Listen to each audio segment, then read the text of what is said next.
তো আমি আগে যেটা বলেছি যে সম্প্রচার কমিশন, প্রেস কাউন্সিল বা প্রেস কমিশন আর স্বাধীন গণমাধ্যম কমিশন, এই তিনটা নিয়ে আমি ব্যক্তিগতভাবে কাজ করতে আগ্রহী, কিন্তু এখানে প্রাতিষ্ঠানিক প্রস্তুতি কতটুকুন আছে এটা আমাকে বুঝতে হবে। এটা বুঝে তারপরে আমি আপনাকে বলতে পারবো যে কাজটা আমি কতদূর এগিয়ে নিয়ে যেতে পারবো। আর গণমাধ্যম কর্মীদের সাথে তো আমি আমার পেশাগত জীবনের শুরু থেকেই কাজ করে এসেছি। হ্যাঁ, তাদের অন্তরায়গুলো আমি জানি। একটা ভিন্ন রাজনৈতিক আবহে কাজ করার ফলে গণমাধ্যমের নিজস্ব কিছু সংকটও তো তৈরি হয়েছে। সেই নিজস্ব সংকটগুলো উত্তরণে যদি সরকারের কিছু করার থাকে সেটাও করার চেষ্টা করব। কিন্তু সময় কিন্তু আমার হাতে 2 মাসও আসলে নেই, কারণ 12 তারিখে নির্বাচন হলে 2 মাসের সময় আমার হাতে নেই। তো আপনাদের সহায়তা প্রত্যাশা করি। হ্যাঁ, হ্যাঁ, বলো বলো।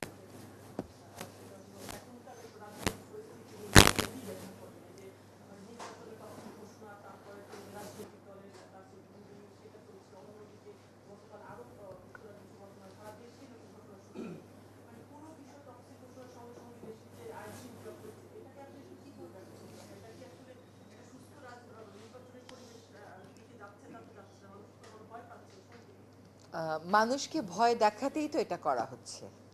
মানুষ যত নির্বাচন চাচ্ছে, মানুষ যত নির্বাচনমুখী হচ্ছে, সরকার যত কঠোর অবস্থানে যাচ্ছে নির্বাচন নিয়ে, সরকার যত স্পষ্ট অবস্থানে যাচ্ছে নির্বাচন নিয়ে, ততই নির্বাচনের ব্যাপারে বা পরিবেশটা একটা ভীতিকর করে ফেলার জন্যই তো এই কাজগুলো করা হচ্ছে।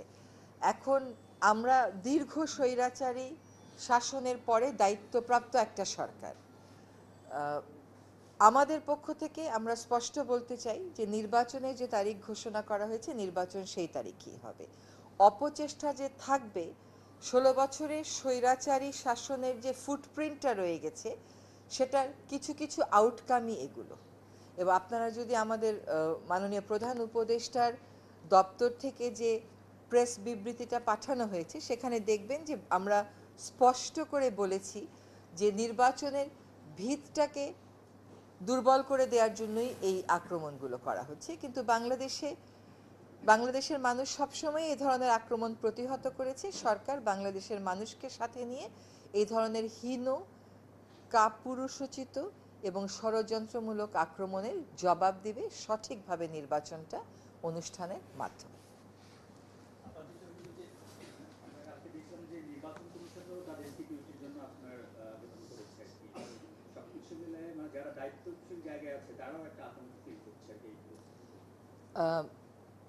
দেখেন, যে ঘটনাটা ঘটেছে তারপরে যদি আমরা প্রস্তুতি না নিই, সেটা তো কোনো বিচক্ষণতার লক্ষণ হলো না।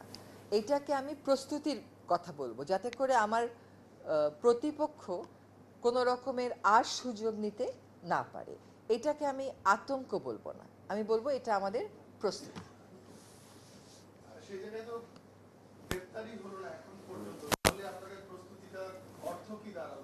দেখেন, গ্রেফতার হলো না এখনো পর্যন্ত, মানে আপনি এই প্রস্তুতির সাথে গ্রেফতার হওয়াকে কেন মিলাচ্ছেন বলেন? অপরাধী পার পেয়ে গেল কোথা থেকে? অপরাধী পার পেয়ে গেল কোথা থেকে? সকল অপরাধী ধরবার জন্য আমরা তৎপর আছি। তো আমরা বলছি না, আমাদের থেকে বারবার স্পষ্ট করা হয়েছে যে অপরাধীকে ধরবার জন্য সর্বাত্মক চেষ্টা করা হচ্ছে, সর্বোচ্চ চেষ্টা করা হচ্ছে। অপরাধী সবসময় 24 ঘন্টার মধ্যে ধরা পড়ে এমন তো না।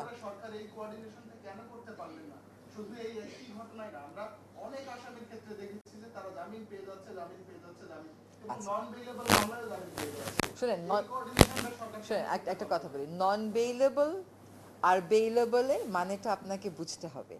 নন বেইলেবল হলেও বিচারক চাইলে বেইল দিতে পারেন, বেইলেবল হলেও বিচারক চাইলে গ্রেফতার করতে পারেন। কোঅর্ডিনেশন হচ্ছে না, এই কথাটা আপনাকে কে বলল?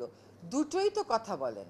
একদিকে বলেন বিনা বিচারে আটক রাখা হয়েছে, আরেকদিকে বলেন জামিন কেন পেল, আবার বলেন জামিন কেন দেওয়া হলো না। সেটা না, কোঅর্ডিনেশন না হলে কি হতে পারত সে সম্পর্কে তো আপনার হয়তো কোনো ধারণা নাই।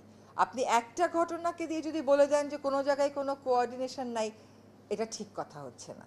হ্যাঁ, কাজে কোঅর্ডিনেশন না না থাকলে যে কি অবস্থাটা হতো এই সম্পর্কে আপনার হয়তো আমাদের হয়তো অনেকেরই বোঝা